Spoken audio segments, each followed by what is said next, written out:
الرحمن الرحيم السلام عليكم ورحمة الله وبركاته كلن كاينا الله كريجو كلن خيرات وحنكسو دبينايا قدومي كحجين كقولها abwaano Soomaaliyeed مستر أحمد سعيد سعد halkan waxa maanta sharaf noo ah karaamo noo ah wanaag iyo tixgelin iyo qiimo weyn noo ah inaan isugu nimaadno dardargalinta af-hayeennada bulshada Soomaaliyeed oo ku soo jiray muddo sanada jiritaankooda uu soo jiray wax fiican oo wanaagsan ay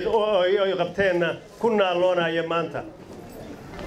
waxa sharaf kale noo ah inaan maanta aanu halkan ku soo bandhigayno waxqabadkayaga dambe insha Allah 2020 hadii la gaaro ummadda Soomaaliyeed iyo bulshada Soomaaliyeed waxay isweydiinayeen what means maxay tahay micnaha af-hayeennada bulshada Soomaaliyeed macnaha bulshada Soomaaliyeed ma aha urur siyaasiya ma aha wax dawladda ka horjeeda ma aha wax qaranka ka horjeeda ma aha urur laakiin waa dad Soomaaliyeed oo siday markoodii horeba af-hayeen u ahaayeen haddana dardargeliyay af-hayeennimadoodii iyo waddaninimadoodii iyo dadnimadoodii iyo shakhsiyadii ay xaquuqiyan ku lahaayeen dalka inay u soo bandhigaan bulshada Soomaaliyeed wixii yada dalwa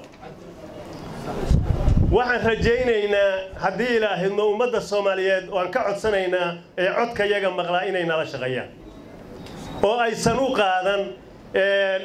bulshada Soomaaliyeed waxa soo dhibay urur jabhad waxayna noqon laakiin kuwani kuwii oo kale maaha waa fanaaniintii qaranka waxaynu ognahay inay urur leeyihiin wariyayaasha Soomaaliyeed oo dalka caanka ah dibaddana laga aqoonsan yahay iyagu hadday ku jiraan kuwa siyaasiya kuwan siyaasadi kuma jirto laakiin waxa weeye walaalayaan aynu wax qabsano dalkeena dhisno dalkeena difaacno karaamo wax soo saarkiisa ka qayb galno intaas oo lagu muujin doono fan noocyo kala duwan leh oo gabay leh oo geeraar leh oo guurow leh oo buraanbur leh oo fankarlor dancing waxyaabaha cayaartooyga leh wax walba leh cayaaraha hidaha iyo dhaqanka leh insha Allah waxaanu codsanaynaa bulshada Soomaaliyeed saas noo arkaan gacanna siiyaan nagula shaqeeyaan annagoo ah af-hayeennadii bulshada Soomaaliyeed والسلام عليكم ورحمة الله وبركاته. عليكم ورحمة الله وبركاته. لما أف-hayeennada bulshada Soomaaliyeed meel kasta joogaan ee sacad walba u tahay kii gobol joogo kii dibadda jiro dhammaantiin waa salaamantihiin salaan kadib af-hayeennada bulshada Soomaaliyeed 2019 waxay soo qabteen waa la arkay haddana 2020 waxaan diyaar u nahay bulshada Soomaaliyeed inaan wacyi gelino waxna aan u sheegno Soomaaliyada aan tusno والسلام عليكم ورحمة الله وبركاته. دمان أف-hayeennada bulshada meel kasta ay joogaan magaalo kasta ay joogaan miyi kasta ay joogaan xilli kasta ay joogaan iyo saacad walba ay joogaan waa salaamaya waxaan leeyahay walaalayaal waa salaamantiin dhammaantiin waxaan meesha isugu nimid inaan ka hadalno sanadka cusub af-hayeennada bulshada howlo badan aan sanadkii dhawaa 2019 naga dhamaaday soo qabanay haddana waxaan rabnaa inaan intii in ka badan aan qabanno wax la soo saaro heeso badan oo wacyigelin la soo saaro sidii aanu dadka liita u taakulay jirnay u wada taakulayno wixii aan qaban jirnay inaan laabno ayaan doonaynaa haddii Ilaahay idmo af-hayeennada bulshada oo dalka iyo dibadda isku xirnaadaan oo si fiican loo shaqeeyo shaqadii la sii laabo aad iyo aad golaha af-hayeennada bulshada Soomaaliyeed waxay soo qabteen howlo intay la ekaadaanba sanadkii la soo dhaafay hadii xilligaasna waxa hogaaminayay Bashiir Cali Xuseen waxaase ka mid ah dib u doorashada gudoomiyaha cusub hawshii ugu dambeysay qabteen oo ah iyo guddiga la shaqeeya gudoomiye Nadiifo Cali Kullane waxay ka qayb qaateen fatahaadii wax ka qabashadeedii waxay ka qayb qaateen waxyaabo badan oo maaragtay bulshada Soomaaliyeed lagu caawinayo oo marka waxaan rajaynaynaa sanadka soo socda inay laba jibaaraan golaha afhayeennada bulshada kuwoodan jooga Soomaaliya waxay joogaan dibadaha waxay iskugu jiraan nooc walba hadduu eebeedmo waxaan rajaynaynaa sanadka soo socda inay laba jibaaraan oo intii inka badan ay qabtaan sida caadada u ah السلام يا walaalayaal dhammaantiin afhayeennada bulshada halkan isugu yimid iyo kuwa maqanba aad baan u salaamayaa kooxda hiddo iyo gudoomiyaheeda waan salaamayaa afhayeennada bulshada maanta meeshaan waa la isugu yimid waxaa la isugu yimid muddo hal sano ay shaqaynayeen waxaa soo wadi jiray oo soo gaarsiiyay nadiifo cali kulane bashiir cali xuseen nabadgelyo iyo naxariis korkiisa ha ahaato nadiifo ayaa haddana daadihinaysa ما شاء الله halkaan maanta isugu nimid dadaalka aad baan u dadaalaynaa saan u dhannahay 2020ka hadduu alle idmo waxaan bilaabaynaa barnaamij la yiraahdo magaciisa maxay qabatay muxuu qabtay maxay qabatay baan bilaabaynaa intaas iyo nabad dhammaan afhayeennada bulshada Soomaaliyeed dhammaan afhayeennada bulshada Soomaaliyeed waa salaamay meel kasta ay joogaan iyo goob kasta ay joogaan iyo waqti kasta ay u tahay dal iyo dibad waxaan salaamayaa oo ka soo qayb galay xafladan golaha abwaanada Soomaaliyeed iyo kooxdooda hiddo iyo qaybo kala duwan oo bulshada Soomaaliyeed kamid oo aad iyo aad ugu mahad celinayna ka soo qayb galkooda waxay maanta u joognaa dardargalinta afhayeennada bulshada Soomaaliyeed oo ku saabsan shirkan afhayeennada bulshada Soomaaliyeed waxay u sameeysan yihiin si wadaninimo ah wacyigelin si qiilo leh ku socoto muddo sanad ah ayay soo shaqeeyeen haddana dardargelin iyo isbedel iyo tilaabo hor la ay qaadeen waxayna u taagan yihiin inay mulaalka oo qalbiga ah iyo qowlka iyo ficilkaba ka dhisan ummadda Soomaaliyeed gudoomiyaha afhayeennada bulshada Soomaaliyeed ku soo dhaw mudana gudoomiye waa ku furayahay mikrofoonka waxaan sugaynaa waa codkaaga السلام عليكم. وعليكم السلام ورحمة الله وبركاته. waxaan u malaynayaa inta nolosha joogta inay codkayga si fiican u maqlayso aad si fiican waan salaamayaa dhammaan inta nolosha joogta magacaygu waa nadiifo cali kulane gudoomiyaha afhayeennada Soomaaliyeed ku sugan dalka Sweden hadda idinkala soo hadlaysa mudanayaal iyo marwooyin qaybta saxaafadda qaybta fanaaniinta qaybta maxaan ku raadayay in alla inta ka soo qayb gashay anigoon idinkala qaadqaaday waxaan idinku salaamayaa salaada islaamka assalaamu calaykum waraxmatullaahi wabarakaatu وعليكم السلام ورحمة الله وبركاته. waxaan idinkaga mahad celinayaa sida quruxda badan oo aan xafladda u daawanayay oo ay u dhacaysay hadday noqoto xagga suugaanta oo kooxda hidda ay soo bandhigeen abwaanada qiimaha badan oo madasha ka soo qayb galay qaybahooda kala duwan fanka aad iyo aad baan ugu mahad celinayaa haddii aan ku sii socdo barnaamijka oo aan warbixin idinka sii kooban madasha afhayeennada bulshada ama magacaasi sababta uu u baxay iyo baahida keentay in la bixiyo horta waxay aasaasan yihiin afhayeennada bulshada muddo sanad ah sababta loo aasaasayna waxay ahayd in waa dad wadaniyiin oo isku yimid hadday yihiin wariyayaal hadday yihiin aqoon-yahaniin iyo hadday yihiin fanka qaybihiisa kala duwan waa dad wadaniyiin ah oo la qiiraysan qarankoodii quruxda badnaa oo ay kusoo shaqayn jireen la qiiraysan sida hadda waddankooda yahay inkastoo maalinba maalinta ka dambaysa rajadayadu ay kasoo fiicnaanayso annaga oo daafaha dunida kala joogna waxaan isla garanay in aan ilmahayaga dhaxal u reebno in aan ka shaqayno wacyigelinta bulshada haddii aan heeso kusoo gudbinayno haddaan gabayo kusoo gudbinayno suugaanta qaybaheeda aqoon ku soo gudbinayno afhayeenada bulshadu waxay ka kooban yihiin wariyayaal fanaanin aqoon-yahamin inta bulshadu isugu jirto ayay ka kooban yihiin kelmadda afhayeenadu waxay tahay wariye iyo fanaan iyo aqoon-yahan waxay mar walba noqdaan ama ay noqdaan macalinka bulshada oo xagga wanaagga maanta waxaa xagga xumaanta inaan ummadda ka wacyigelino afhayeenada bulshada markii u horeysay waxaa guddoomiye ka soo noqday ustaad bashiir cali xuseen oo ku sugan dalka Norway aniguna ku-xigeen ayaanu ahaa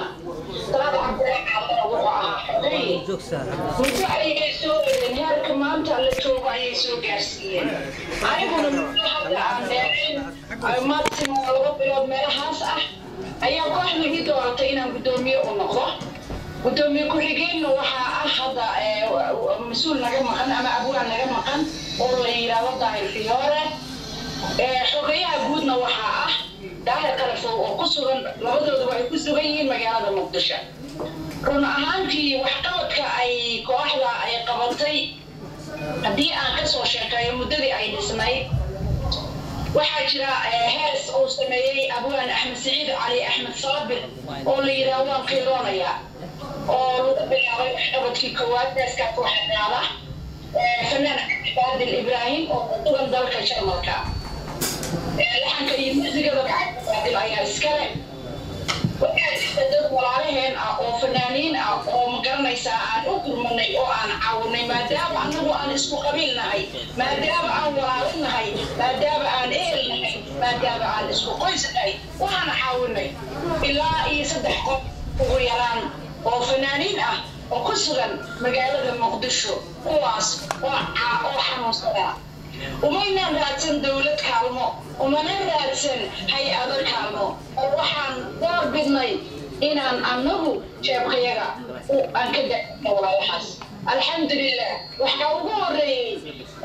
fanaanka aan caawinay ama aan u gurmanay walaalkeen xasan gareed ilaahay baa caafimaad siiyey waxaa kaloo asagana aan kor istaagnay abwaan cabdiluux yuusuf waxaa kaloo dul istaagnay walaalkeen isaaq caynoy faarax oo asaguna xanuunsanaa waxaan asaguna gurmud xoog la u qaadnay oo dal iyo dibadba iskaga habarwacanay abwaan kaadheeri oo xanuun aad u liita uu haayay ilaahayna uu caabiyey intaa kuma soo koobi karo waxqabadka ay qabteen waxaa jira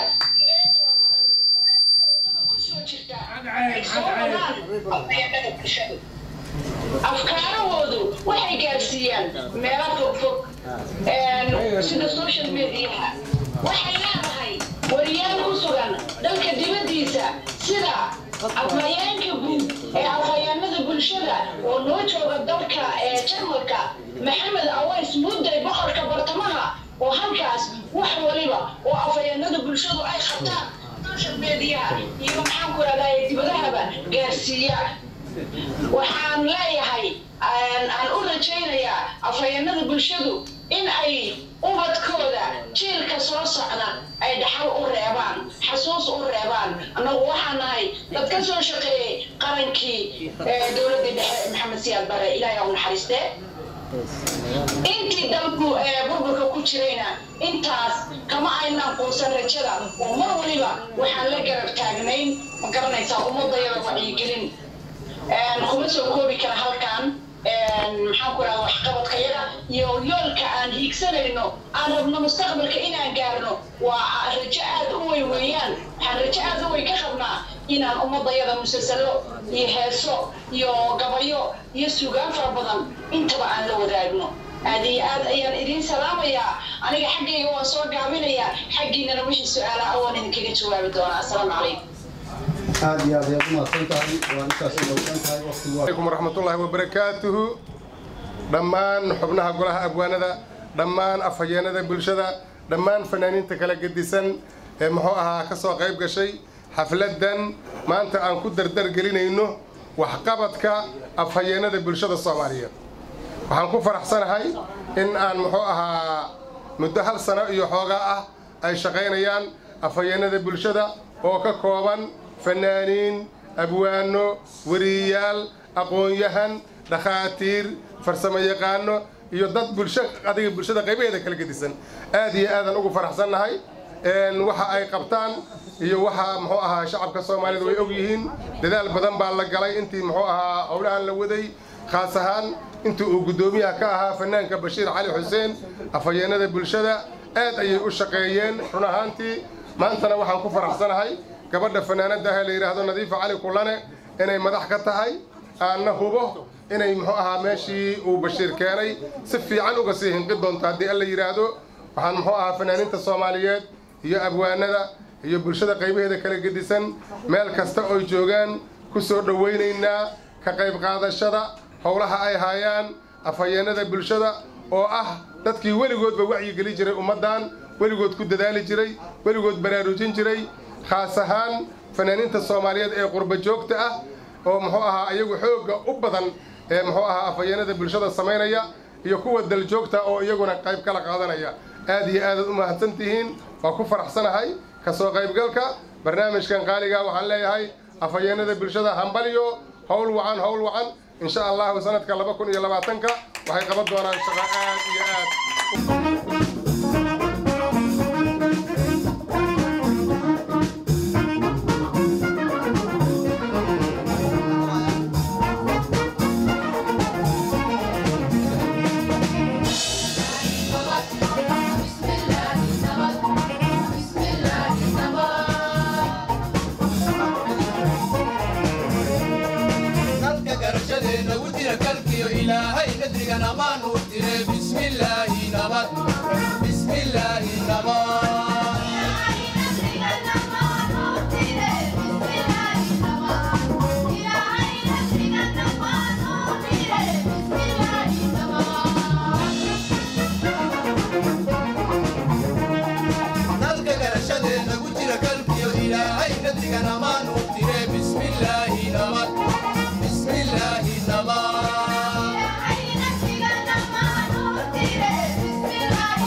Aku